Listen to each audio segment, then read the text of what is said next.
have you heard about it? About cannabis in Germany? In Germany, what have you heard? So far away in the good old US of A. I mean, I've heard that this market needs a lot more product than it has.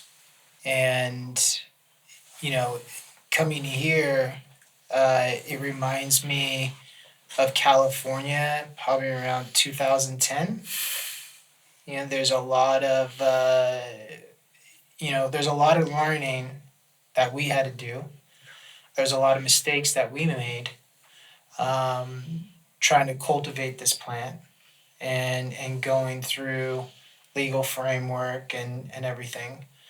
And it's interesting to come here and see, similar things that we were doing when we all first started as well in California. I'm excited. I'm excited to,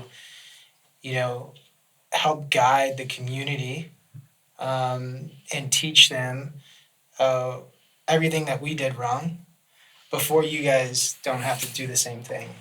I mean, it sounds fantastic. It sounds just like, a Star Trek plot.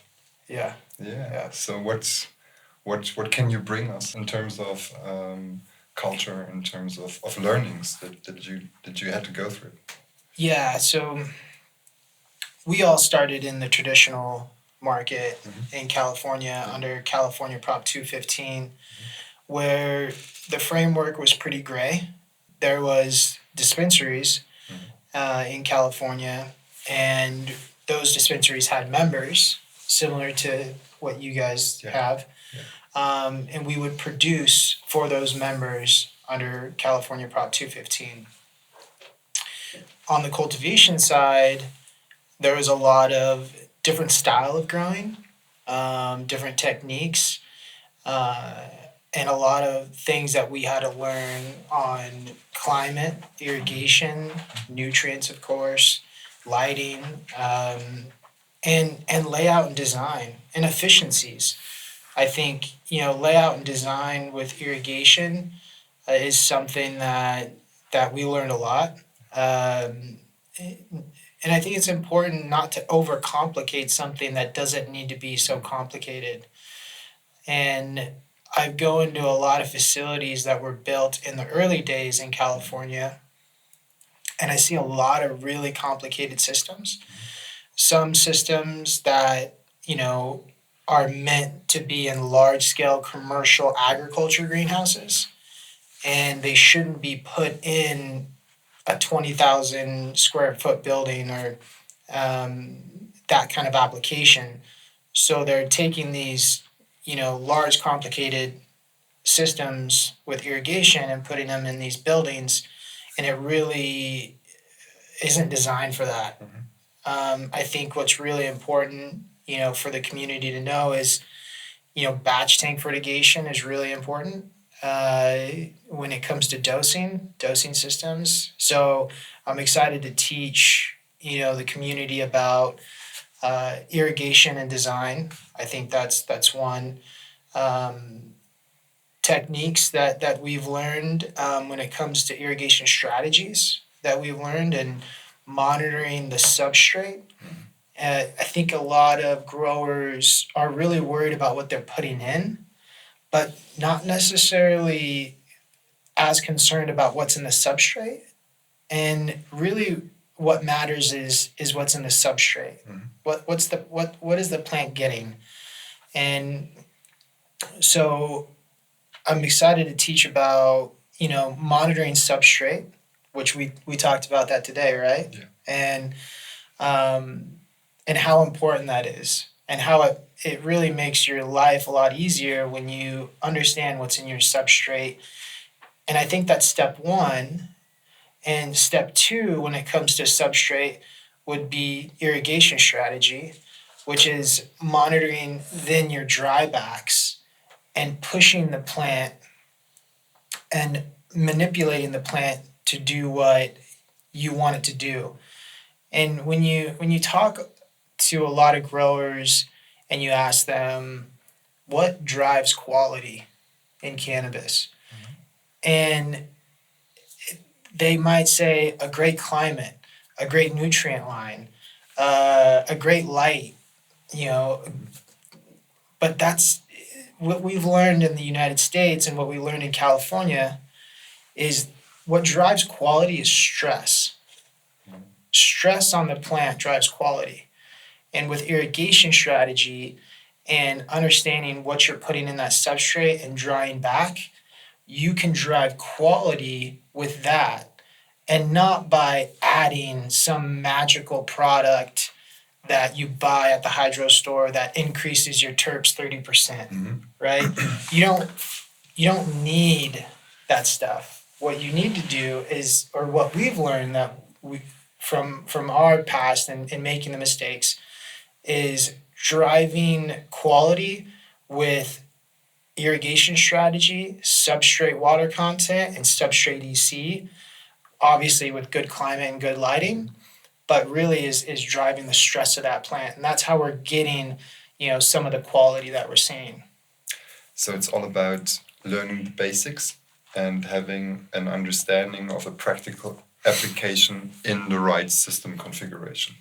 Yeah, I think learning the basics, right, which would be runoff EC. Yeah. Those are I think for any grower that is, just starting off, don't go down a rabbit hole with irrigation strategy. Just understand what's happening in your substrate. Yeah. I think that would be step one. And once you have a good understanding of what's going on in your substrate, given that your climate, lighting, and everything is good, then take it to the next level on your next run and start to play with your drybacks and start to stack EC a little bit more and watch how that affects the plant, watch how it affects your end product. With irrigation strategy and substrate EC, you can manipulate the plant to stack internode spacing closer. Yeah. So for example, in week 1 of flower to week 3, that's when you're really going to want to stack your internodal spacing.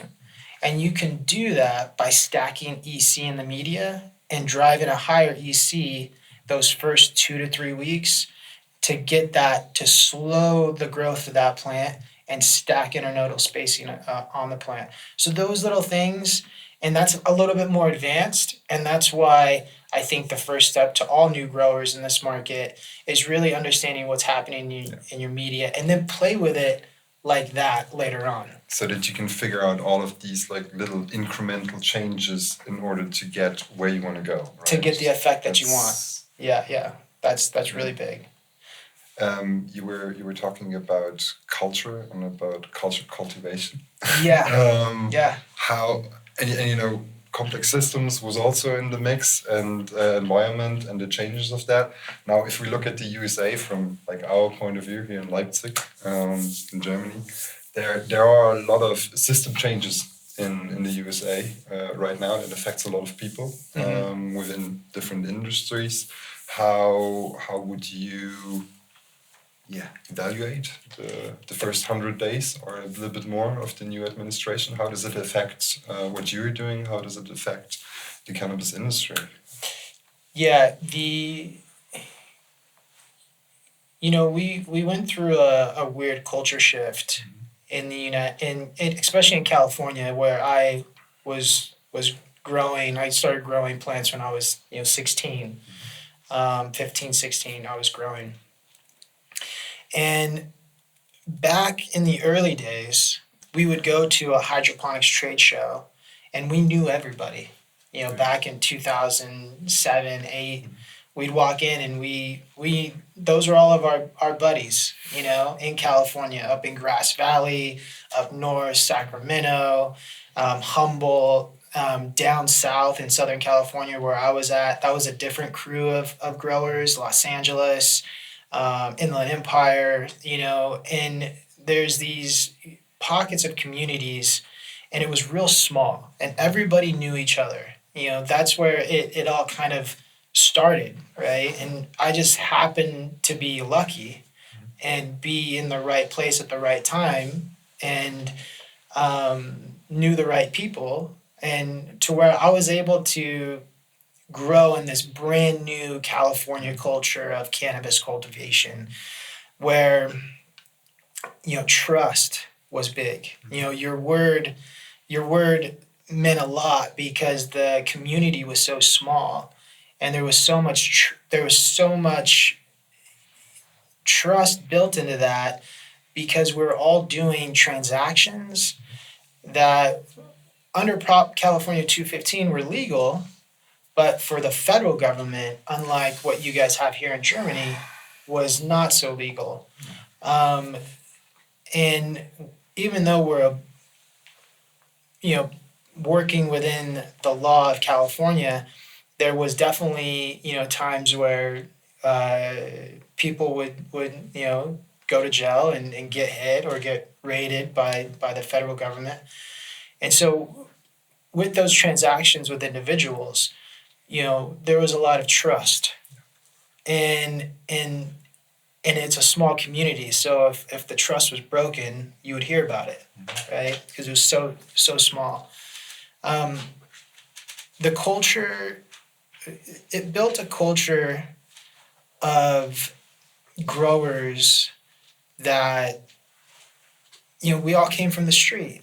We're all doing our thing and kind of under the radar. We didn't we weren't flashy. We didn't talk about what we did. Everybody was in construction or some other thing, right? And that's how we came up in the industry.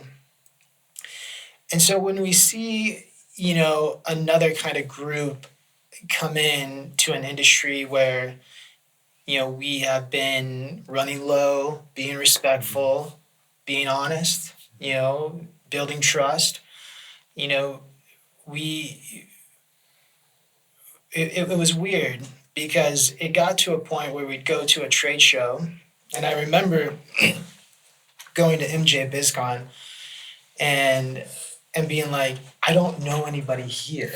Like I know a few people, right? And there's this whole new wave of other people coming into the industry, and it seemed like it was so money focused and so yield driven, not paying attention to the quality, right? It was difficult, because this was it was an industry that this community, built, and then all these people are rushing in, and I see a lot of culture here in Germany. There's a ton of culture, and in Europe in general, it's one of the reasons why we go so big at Cannabis every year, because for Ivan and I, the owner of Jungle Boys, my partner, um, going to Spanibus takes us back to 2008 in California, and it's a great feeling to go back to relive it. And now Berlin, Yeah, Berlin's the the Mary same J thing. Mary is Jane's also it's on the very same map. I would argue. 100%. Yeah. Mary Jane Berlin is Spanibus for Germany. Yeah. It's got the same culture, the same vibe, the same community, and it's awesome to come over here and to be able to relive it. And I just hope that it stays, Yeah. right, that same culture. And but now in the United States, you're kind of seeing this transition back to legacy, right? So there's this phase of big rush, Canadian big grows. The bigger, the better. The more square feet, the better. Bulk, bulk, bulk. Quality doesn't matter. It's all a commodity. But that's all flushed out. A lot of those. And the German system doesn't even allow for that. So if you kind of try to think about this, the German model, legally speaking and politically, is much closer to the Californian model than to the Canadian one. That's amazing. Right. Yeah. So it's creating really this special community space where you can have something that was illegal, that was undercover, that was dangerous, and you let it grow into an open field where people can talk about it finally, Yeah. speak open about it, ask questions, get information, get knowledge, learn stuff, right? Which was basically impossible before. Yeah. It's creating opportunities, and it's brilliant to be part of that. And I'm very pleased that you're here with us today, Yeah. Brandon, here at the Anbouwvereniging Greenkeepers. Yeah, Thank you for being here. No, I appreciate it. Thanks. Yeah, anything you guys need, just let me know. So, Thank you. all right, appreciate it. All right. Thank you.